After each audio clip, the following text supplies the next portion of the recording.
कहानी की शुरुआत में हमें समुद्र के बीच में एक रेस्क्यू टीम को दिखाया जाता है, जो कि वो लोग एस्ट्रोनॉट सैम को रेस्क्यू करने जा रही थी। दरअसल सैम मिशन के लिए स्पेस में गए हुए थे, लेकिन वहाँ पर कुछ खराबी की वजह से उसका क्रैश हुआ था। वहाँ पर रेस्क्यू टीम सैम को तुरंत हॉस्पिटल ले जाती है और उसके कुछ देर बाद सैम होश में आती है, लेकिन उसको अभी भी बहुत चक्कर आ रहे थे। और जब वो उठकर आसपास देखती है तो वो काफी हैरान हो जाती है, क्योंकि वहाँ एक पेन हवा में ही उड़ रहे थे, जिसे देखकर वो उसे पकड़ने वाली होती है कि तभी वहाँ पर कुछ लोग आ जाते हैं, जिससे उसका ध्यान भटक जाता है। उसके बाद वो लोग सैम को कुछ सवाल पूछते हैं ताकि उसकी मेंटल हेल्थ चेक कर सके, और तभी सैम उन्हें उस पेन के बारे में बताती है, लेकिन डॉक्टर उसकी बातों पर यकीन नहीं करता और वो उसे बताता है कि एंटी ग्रेविटी हेलुसिनेशंस भी नॉर्मल होती है। उसके बाद डॉक्टर उन्हें ये पूछती है कि आखिर स्पेस में क्या हो गया था। तभी सैम बताती है कि वहाँ पर सब कुछ ठीक चल रहा था, लेकिन तभी वहाँ पर कुछ अजीब सा चीज आके उसे टकरा गया, जिससे वो वहीं पर बेहोश हो गई। उसके बाद उसको कुछ भी याद नहीं है, और तभी डॉक्टर कहते हैं कि कुछ चीजों ने तुम्हारे कैप्सूल को छेद कर दिया था और तुम्हारी हेलमेट भी टूट गया था। और दूसरी तरफ उसके सूट पर जो पार्टिकल्स मिले थे उसके बारे में वो लोग रिसर्च भी कर रहे हैं, ताकि इसके बारे में कुछ जवाब मिल सके। और उसके कुछ देर बाद वहाँ पर सैम से मिलने के लिए उसका हस्बैंड मार्क और उनकी बेटी ईजी आते हैं, लेकिन सैम क्वारंटीन में होने की वजह से वो उनसे सिर्फ दूर से ही बात कर सकते थे। और तभी वहाँ पर उसका फादर विलियम भी उससे मिलने आता है और वो उसे बताता है कि पेंटागन भी नासा के साथ इन्वेस्टिगेशन में जुड़ रहा है, क्योंकि उन्होंने उसके रीएंट्री के दौरान कुछ अजीब फ्रीक्वेंसीज डिटेक्ट की थी, जिसे सुनकर वो काफी हैरान रह जाती है। अब यहाँ पर सैम के लिए एक गवर्नमेंट हाउस असाइन किया जाता है, ताकि वो बिना रिपोर्टर्स के परेशान किए रिकवर कर सके। और तभी वहाँ पर एक डॉक्टर आकर सैम को टेस्ट करने के लिए ले जाता है। उसके कुछ देर के बाद सैम एक सुनसान जगह पर जाता है, जहाँ पर उसको ठीक होने तक वहीं पर रहना होगा। और वहाँ पर मिशेल उसे घर का टूर करवाती है और बताती है कि सरकार ने ये जमीन 1950 के दशक में वेपन टेस्टिंग के लिए खरीदी थी, और अब ये डिप्लोमेट्स के रहने के लिए यूज होती है। और वहीं बाहर एक टेलीस्कोप भी लगा हुआ है, ताकि सैम स्पेस को मिस ना करे। जब वो टेलीस्कोप देखने लगती है तो उसे एक तेज आवाज सुनाई देती है, जिसे सुनते ही उसको चक्कर आने लगते हैं। साथ ही उसके दिमाग में अजीब और अनजान यादें भी चमकने लगती हैं। ये देखकर मिशेल उसको जैसे तैसे करके संभालती है और वो उसे कहती है कि उसे विभिन्न लक्षण जैसे नाक से खून आना अनुभव हो सकते हैं। अगर सैम दोबारा काम पर लौटना चाहती है तो उसे रिकवरी पर फोकस करना होगा, क्योंकि 2 महीनों में उसका असेसमेंट टेस्ट होगा। अब वहाँ से सभी जाने के बाद उसको भयानक सिर दर्द होता है, जिससे वो अपना टेम्परेचर चेक करती है तो बुखार भी नहीं होता। उसके बाद वो अपना बैंडेज हटाकर हाथ देखती है तो वहाँ पर उसको एक जख्म दिखाई देता है, लेकिन वो ये सब छोड़कर अपना सामान निकालने लगती है। मगर तभी उसके नाक से खून निकलने लगता है, जिससे वो कपड़ा लेने के लिए किचन जाती है। लेकिन तभी उसकी दोस्त वेल का वीडियो कॉल आता है, जिससे वो उससे बातें करने लगती है। मगर तभी उसको वहाँ पर किसी का होने के एहसास होने लगता है, जिससे वो वहाँ से उठकर दूसरे कमरे में जाती है तो उसको बाहर कुछ हिलता हुआ नजर आता है और घर की लाइट्स बहुत फ्लकर करने लगती है। उसके बाद दूसरे कमरे से एक जोर की आवाज आती है, जिसे सुनकर सैम देखने जाती है तो वहाँ पर मिट्टी और बारिश के पानी से भरा होता है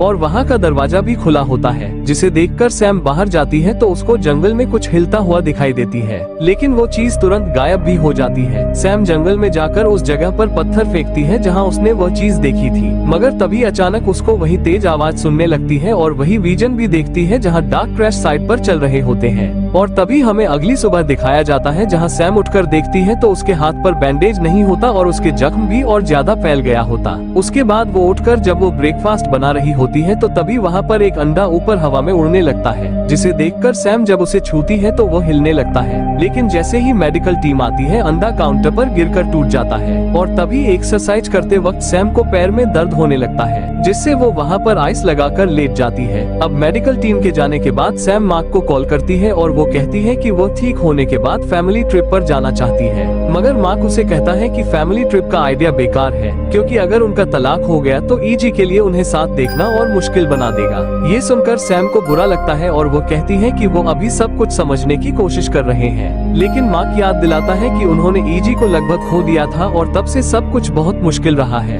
वो कहता है सैम महीनों तक ट्रेनिंग के लिए दूर थी और फिर स्पेस में चली गई, जिसे सुनने के बाद सैम कहती है कि ईजी को वो फैमिली मिले जो उसे कभी नहीं मिली। तब पता चलता है कि ईजी अडॉप्टेड है, लेकिन मार्क कहता है कि ईजी को वो सुख नहीं दिया जैसा उन्होंने सोचा था, जिसे सुनकर सैम को काफी बुरा लगता है। अब उसके कुछ देर बाद वो घूमने के लिए बाहर जाती है, लेकिन तभी उसको तेज दर्द भरी आवाज सुनाई देती है और तभी उसको वहाँ पर पत्तों के नीचे एक केबल मिलती है, जिसे देखते ही वो केबल को फॉलो करती है, जहाँ पर उसको एक पत्थर के नीचे पीछे कैमरा मिलता है, इसलिए वो इधर उधर देखती है तो वहाँ पर कैमरा छिपा होता है और तभी वो एक पेड़ से टकराकर गिर जाती है, जिससे वो वहीं पर बेहोश हो जाती है। और उसके कुछ देर के बाद जब उसको होश आता है तो वो अपने बेड पर होता है, जहाँ पर वो देखती है कि वहाँ पर एक आदमी आता है और वो कहता है कि उन्होंने उसे बाहर बेहोशी की हालत में पाया था। लेकिन तभी वहाँ पर उसके पिता विलियम भी आ जाते हैं और विलियम उसे बताता है कि जब वो घर आया और घर खाली मिला तो उसने सर्च टीम बुलाई थी। सैम कैमरों के बारे में पूछती है तो विलियम बताता है कि उसने नासा को घर के सारे डिटेल्स नहीं बताए थे,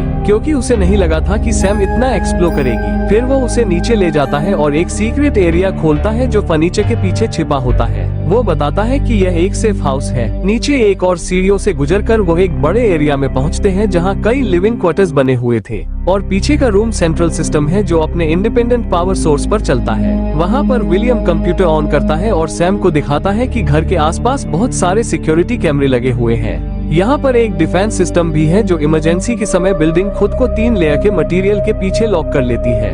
लेकिन विलियम कहता है कि शायद उसे इस चीज की जरूरत नहीं पड़ेगी। उनके जाने के बाद कैमरा स्क्रीन ग्लिच करने लगती है। विलियम के जाने के बाद सैम अपने हाथ की हालत चेक करती है, जहाँ पर वो देखती है कि जख्म अब उसके बाजू तक पहुँच गया है। वो उसकी फोटो लेकर वेल को भेजती है, जिसे देखकर वो बताती है कि बस थोड़ा आइस लगा ले, सब ठीक हो जाएगा। वहाँ पर सैम बैठ रही होती है कि तभी वहाँ पर जंगल से अजीब सी आवाजें आने लगती हैं, जिसे सुनकर वो काफी डर जाती है और वो मार्क को कॉल करती है। मगर उसी वक्त घर की भी लाइट्स फ्लिकर करने लगती है। यहाँ पर सैम हिम्मत करके बालकनी पर जाती है, लेकिन उसे कुछ नजर नहीं आता। जब वो वापस अंदर जाती है तो लाइट्स बंद हो जाती हैं और दरवाजे के पास एक अजीब मॉन्स्टर दिखाई देता है, जिसे देखकर वो काफी डर जाती है और तभी लाइट्स भी वापस आती हैं। इसलिए वो जल्दी से बाहर जाकर देखती है तो इस बार भी उसको कुछ नहीं मिलता। उसके बाद वो अंदर आकर दरवाजा लॉक करती है और अलार्म सिस्टम एक्टिवेट करती है। लेकिन बेडरूम जाते वक्त हाउस अनाउंस करता है कि एक ब्रिज डिटेक्ट हुई है और लॉकडाउन शुरू हो गया है। उसके बाद वहाँ पर सारे डोर्स और विंडोज बंद हो जाते हैं और सैम घर के अंदर फंस जाती है, जिसे देखते ही वो तुरंत फोन से कॉल करने की कोशिश करती है, लेकिन नेटवर्क भी डेड हो चुका था। और तभी वहाँ पर उसको वही आवाज सुनाई देता है जो उसके कानों में दर्द देती है और तभी उसके आगे से एक क्रिएचर तेजी से भागता हुआ निकल जाता है। सैम पावर स्विच दबाती है लेकिन कुछ काम नहीं करता और एग्जिट डोर्स भी नहीं खुलते। तभी उसके सामने दरवाजे का हैंडल हिलने लगता है, लेकिन जैसे ही वो लाइट उस पर डालती है तो सब शांत हो जाता है। और उसके थोड़ी देर बाद जब वो दरवाजा खोलकर बाहर जाती है तो तभी लाइट्स फ्लिकर करने लगती है और विंडो के पास एक पौधा हिलता है, जिसे देख सैम घबरा जाती है और उसके लाइट नीचे गिर जाती है। वो उसे उठाती है और जैसे ही प्लांट की तरफ देखती है तो तभी एक डरावना हाथ कांच को छूता है, जिससे वो डर के मारे वहाँ से नीचे भागती है और वो जल्दी से सीक्रेट बनकर एरिया में दौड़ जाती है ताकि सिक्योरिटी कैमरे चेक कर सके। लेकिन पहले तो स्क्रीन काम नहीं करते, इसलिए वो एक स्विच प्रेस करती है और सब ऑन हो जाता है। कैमरों पर उसे घर के बाहर घास पर वो डरावना क्रिएचर झुका हुआ नजर आता है, जिसे देखकर वो जब लाइट लगाकर देखती है तो वो क्रिएचर गायब हो जाता है। और तभी अचानक सैम की नींद फोन की घंटी से खुल जाती है और उसे पता चलता है कि रात में वो कंप्यूटर डेस्क पर सो गई थी। उसके बाद वो जल्दी से ऊपर जाती है और देखती है कि विलियम अपनी टीम के साथ आया हुआ था। सैम उसे बताती है कि जनरेटर में कुछ प्रॉब्लम है। विलियम कहता है कि उन्होंने कुछ ब्लैकआउट्स डिटेक्ट किए हैं और अपनी टीम को काम पर लगाता है। सैम कहती है कि कोई घर के अंदर आया था, जिस पर विलियम उसे कहता है कि वो सिक्योरिटी फुटेज चेक करके बताएगा। उसके बाद मिशेल सैम के जख्म को देखती है और उसको एक्सरे के लिए अपॉइंटमेंट सेट करती है। कुछ देर बाद मार्क और ईजी सैम से मिलने आते हैं। जब विलियम अपनी ग्रैंड डॉटर के साथ टाइम बिताता है, मार्क और सैम जंगल में बात करने जाते हैं। सैम उसे बताती है कि उसने एक क्रिएचर देखा जो इस दुनिया का नहीं लग रहा था और उसे ये लगता है कि शायद कोई एलियन उसके साथ स्पेस से जमीन पर आ गया है। और तभी वहाँ पर इजी आ जाती है। उसके बाद विलियम और सैम मिलकर सिक्योरिटी कैमरे चेक करते हैं। जब सैम ने मॉन्स्टर देखा था, उसी वक्त सिक्योरिटी स्क्रीन्स ग्लिच करने लगती है, लेकिन उन्हें घास पर कोई मॉन्स्टर नजर नहीं आता। विलियम कहता है कि वो बस स्ट्रेस की वजह से हेलुसिनेट कर रही है और उसे आराम करना चाहिए। विलियम के ऊपर जाने के बाद सैम कंप्यूटर से घर का स्कैन करवाती है, जहाँ पर सिस्टम डिटेक्ट करता है कि अंदर 9 लोग हैं, बिल्कुल उतने ही जितने उसके फैमिली और विलियम की टीम के थे। थोड़ी देर बाद ईजी, मार्क और सैम वॉक पर जाते हैं, लेकिन उसको वहाँ पर अचानक एक अजीब सी आवाज सुनाई देता है और वो देखते हैं कि ईजी भी वहाँ से गायब है। जिसे देखकर दोनों घबराकर उसे खोजने लगते हैं। मगर तभी ईजी हाथ में एक मरा हुआ जानवर लिए हुए अचानक उनके पीछे आकर खड़ी हो जाती है। उसके तुरंत बाद जंगल के सारे कीड़े भी अजीब तरह से चिल्लाने लगते हैं। ये सब देखकर वो लोग डर जाती है और घर की तरफ भागती है और अंदर जाकर देखती है तो वहाँ पर काफी सारे कीड़े आकर विंडोज पर चिपकने लगता है। वो इतना ज्यादा होता है कि सनलाइट तक ब्लॉक हो जाती है। कुछ मिनट बाद फिर से वो सभी अचानक गायब हो जाते हैं और जब वो दोनों चेक करते हैं तो उन्हें वो सभी विंडो के बाहर मरे हुए मिलता है। और उसके थोड़ी देर बाद वहाँ पर क्लीनिंग टीम आकर सब साफ करने लगती है। और इधर सैम अपने कैप्सूल टेस्ट के रिजल्ट्स के बारे में पूछने लगती है, लेकिन लैब के पास अभी कोई अपडेट नहीं होती। और उसके कुछ देर के बाद मार्क भी एजी के साथ वहाँ से चला जाता है। अब वो सब जाने के बाद सैम को अपने पैर में अजीब सा दर्द फील होने लगता है। जब वो अपने जूते उतारकर देखती है तो वहाँ से खून निकल रहे थे, जिसे देखकर वो तुरंत बाथरूम जाकर साफ करने लगती है। और तभी उसको नजदीक से देखने पर पता चलता है कि चोट पूरे पैर के ऊपर तक फैल चुके थे। उसके बाद वो अपने जख्म वाले हाथ पर आइस रखती है, मगर तभी वहाँ पर लाइट्स फ्लिकर करने लगती है, जिससे वो डरकर टेबल को दरवाजे के पास ले जाकर रख देती है। उसके बाद वो इंटरनेट पर उस कीड़ों से जुड़ी घटनाएं सर्च करके देखने लगती है। मगर तभी सैम को अपनी पीठ के पीछे कुछ महसूस होता है तो वो बाथरूम जाकर ऐना में देखती है तो उसके ब्लैक मार्क शोल्डर तक पहुँच चुके थे। और जब वो देख रही होती है तो तभी लाइट्स दोबारा ऑन ऑफ होने लगती है, जिसे देखते ही वो तुरंत अलार्म एक्टिवेट करके नीचे जाती है और फिर से वही दूसरे कमरों से अजीब आवाजें सुनाई देने लगती हैं। मगर उसी वक्त उसको मार्क ने कॉल करता है और बताता है कि वो उसके पास आ रहा है, जिसको उसको थोड़ा हिम्मत आता है और वो मार्क को बताती है कि घर में कुछ है। मगर तभी उसे कुछ आवाजें और पास आती हुई सुनाई देती है, इसलिए वो जल्दी से बंकर की तरफ जाती है। लेकिन अचानक उसकी पीठ में बहुत तेज दर्द होता है, जिस वजह से वह गिर जाती है और वो जैसे तैसे उठकर अपनी पीठ छूती है तो उसके हाथ में एक अजीब सी चिपचिपी चीज लगती है, जिससे वो काफी घबराया जाती है और नीचे गिरने की वजह से उसका फोन भी टूटा हुआ था। मगर फिर वहाँ पर कुछ आवाजें सुनाई देती है, इसलिए वो जल्दी से कंप्यूटर की तरफ दौड़ती है और वहाँ से सारे कैमरे चेक करती है, मगर उसको वहाँ पर कुछ भी नहीं देखती। फिर वो बिल्डिंग स्कैन करती है और कंप्यूटर बताता है कि उसके अलावा बिल्डिंग में एक और इंसान भी मौजूद है, जिसे देखकर वो काफी घबराया जाती है। और तभी स्क्रीन भी ग्लिच होने लगती है और एक मॉन्स्टर घर के अंदर दिखाई देता है, जिसे देखकर सैम डरते हुए स्क्रीन बंद कर देती है। मगर फिर कंप्यूटर एक और स्कैन करता है और इस बार कंफर्म करता है कि ऊपर के कमरे पर 2 और लोग हैं, जिससे सैम कुछ बटन दबाती है और सीलिंग से धुआं निकलने लगता है। उसके बाद वो दूसरे रूम में जाती है जहाँ पर एक किचन होता है और वो वहाँ पर एक फर्नीचर के पीछे छिप जाती है। मगर तभी वहाँ पर एक क्रिएचर आ जाता है, लेकिन उसने सैम को नहीं देखता और आगे बढ़ जाता है। लेकिन जैसे ही सैम दरवाजे की तरफ जाने की कोशिश करती है तो वहाँ पर फिर से दूसरा क्रिएचर आ जाता है, जिससे उसको फिर से छिपना पड़ता है। और उसके कुछ देर बाद जैसे तैसे करके सैम वहाँ से निकल के एक बाथरूम में छुप जाती है। मगर तभी अचानक उसके जख्मी हाथ दर्द होना शुरू होता है, इसलिए वो बैंडेज निकाल कर देखती है तो उसकी स्किन पर कोई अजीब सा पदार्थ लगा हुआ था। और तभी बाहर से क्रिएचर ने दरवाजा तोड़ने की कोशिश करता है, जिससे वो जल्दी से वहाँ से भी निकलकर भाग जाती है। लेकिन तभी घर के बाहर मार्क और ईजी भी आ जाती है, मगर वो दोनों देखता है कि बिल्डिंग तो पूरी लॉकडाउन में है, जिसे देखकर मार्क सैम को कॉल करता है पर कोई जवाब नहीं मिलता, इसलिए वो अंदर जाने लगता है। मगर तभी ईजी को वहाँ पर कुछ देखती है और खुद भागकर वहाँ चली जाती है, जिसे देखकर मार्क भी उसके पीछे जाता है और वो देखता है कि वो जंगल में एक रोशनी की तरफ इशारा कर रही है। वहीं दूसरी तरफ सैम को एक क्रिएचर आके उसके पैर पकड़ लेता है, मगर जैसे तैसे करके सैम वहाँ से भाग जाती है। मगर तभी उसकी जख्म और चमकने लगते हैं, जिससे वो काफी डर जाती है और तभी उसको वहाँ पर एक रास्ता मिलता है, जिससे वो जैसे तैसे करके बाहर निकलती है।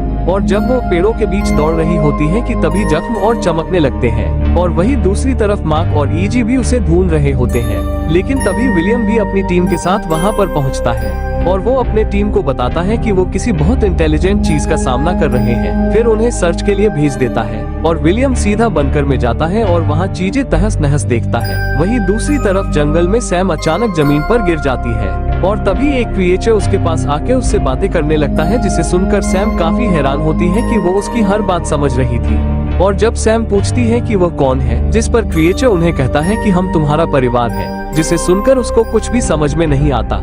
उसके बाद क्रिएचर उसको छूने लगता है, जहाँ पर सैम के दिमाग में पूरी तस्वीर साफ हो जाती है और उसको पता चलता है कि वो असल में एक एलियन है और उसका परिवार कई साल पहले पृथ्वी पर आया हुआ था और तभी विलियम की एक टीम ने उन्हें पकड़ने की कोशिश की थी और उसी वक्त सैम अपने परिवार से अलग हो गई थी। इसलिए उसने एक डिवाइस की मदद से अपने शरीर को इंसानों जैसा बना लिया था और जब विलियम को सैम एक छोटी लड़की में मिला तो उसने सैम को गोद ले लिया। उसके बाद सैम को खोजने के लिए उसके परिवार यहाँ पर आया था क्योंकि उसको पता था कि उसका ये रूप का बदलाव कुछ साल बाद खत्म हो जाएगा। उन्होंने ही उसका कैप्सूल तोड़कर उसे जगाया था और तभी मार्क और ईजी सैम को एलियंस के बीच घिरा हुआ पाते हैं, जिसे देखकर ईजी अपनी माँ के चमकदार शरीर को देखकर घबरा जाती है, पर सैम उसे यकीन दिलाती है कि कोई उसे नुकसान नहीं पहुंचाएगा। तभी विलियम आता है और कह देता है कि उसे हमेशा पता था वह क्या है। उसी ने सैम को एस्ट्रोनॉट बनने के लिए प्रेरित किया था और जानबूझकर उसे स्पेस में मिशन पर भेजा था ताकि एलियंस को दोबारा जमीन पर बुलाया जा सके। अब वो एलियंस को गवर्नमेंट प्रॉपर्टी बनाना चाहता है और इस काम के लिए अपनी टीम को बुलाता है। विलियम सैम से कहता है कि एलियंस को सरेंडर करने को बोलो, पर वह मना कर देती है। जब वो बंदूक निकालता है तो तभी मार्क उसे धक्का मारकर गिरा देता है। इसी दौरान सैम भी अपनी असली एलियन फॉर्म में आ जाती है और वही सोल्जर्स भी करीब आ रहे होते हैं तो मार्क सैम से कहता है कि अपनी खातिर भाग जाओ, जिससे वो भी वहाँ से भागने लगती है, मगर तभी ईजी अपना हाथ बढ़ाती है और सैम अपने पंजे से उसे छूती है, फिर अपने परिवार के साथ भाग जाती है। जब तक सोल्जर्स पहुँचते हैं तब तक एलियंस एक तेज चमकदार स्पेसशिप में पृथ्वी छोड़कर जा चुके होते हैं और इसी के साथ ये मूवी भी यहीं पर खत्म हो जाती है।